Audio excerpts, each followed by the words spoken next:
Katatapos lang ngayong araw, sir, no, ang ating agreement doon sa ICI, no, or Independent Commission for Infrastructure, headed by Chairpersons Justice Reyes, no.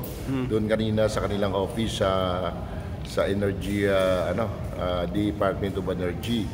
So kaninang umaga natatapos yung ating partnership doon at siguro it's about time na full force yung aming organization sa pagtulong sa pagkuha ng mga evidence at sa case build up also tutulong din kami.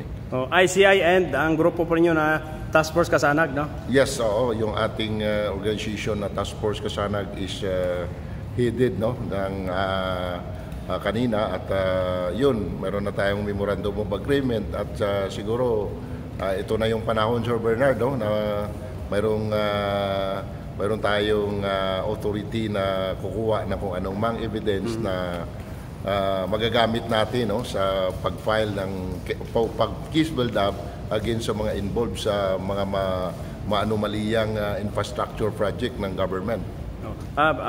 Speaking of ICI, ano po ba ang nakapaloob na memorandum o pinagkasunduan po ninyo?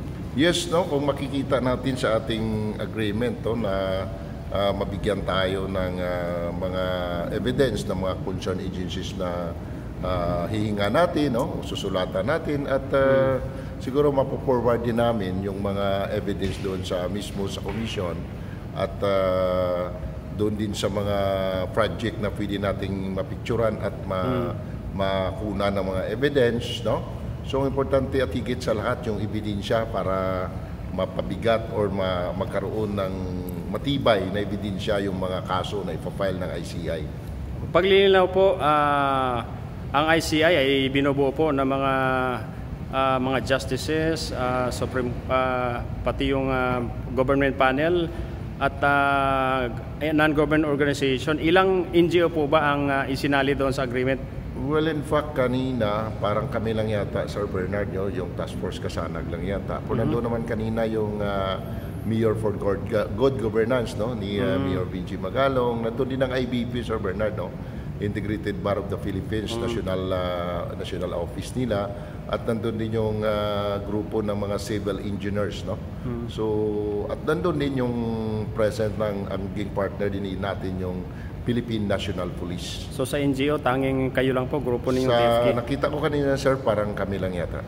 Gaano po ba kahalaga, Sir John, ang nangyaring agreement po ngayon between you at ang panel ng ICI? Well, in fact, napakaganda kasi kung pupunta tayo sa mga concerned agencies, pwede naman natin sabihin sa kanila na we are partner of ICI at kung pwede tayo makahingi ng mga kaukulang ebidensya para magpapatunay, no, o magpapatibay ng ating mga request, no, sa tinatawag na tawag ng mga case build up. So ito yung ating MOA, no, or Memorandum of Agreement, no, sa ICI. So sa tingin po ninyo, magiging makabuluhan po ba ang gagawing investigasyon? Gaano ba kahirap sa tingin ninyo? Kasi po malalaking tao, bigatin, malalakas ang koneksyon at makapangyarihan po ang nasa likod nitong mga sindikato ng flood control.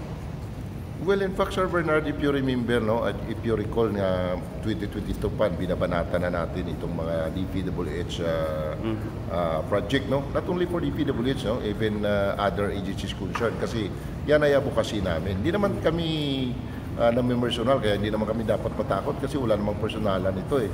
Well, in fact, that is the good forum, no, na ang lahat ng concern ay ilagay sa tamang forum like sa korte, sa ombudsman, sa DOJ, or any agencies concerned na siyang hawak ng mga kaso. So kung ako tatanungin, hindi naman siguro pwedeng magtakutan tayo o tayo kasi ang ating puwet dito ay matulungan yung bansa natin laban sa matinding korupsyon na nangyari sa Bernard. Last point, Sir John. Sa dinami-dami po ng mga non-government organization, mga anti-crime, mga advocacy nila is anti-criminality or corruptions. Bakit po tanging ang grupo lang ninyo na Task Force Kasanag po ang napili ng ICI para po gawing partner po nila sa investigation ng ICI?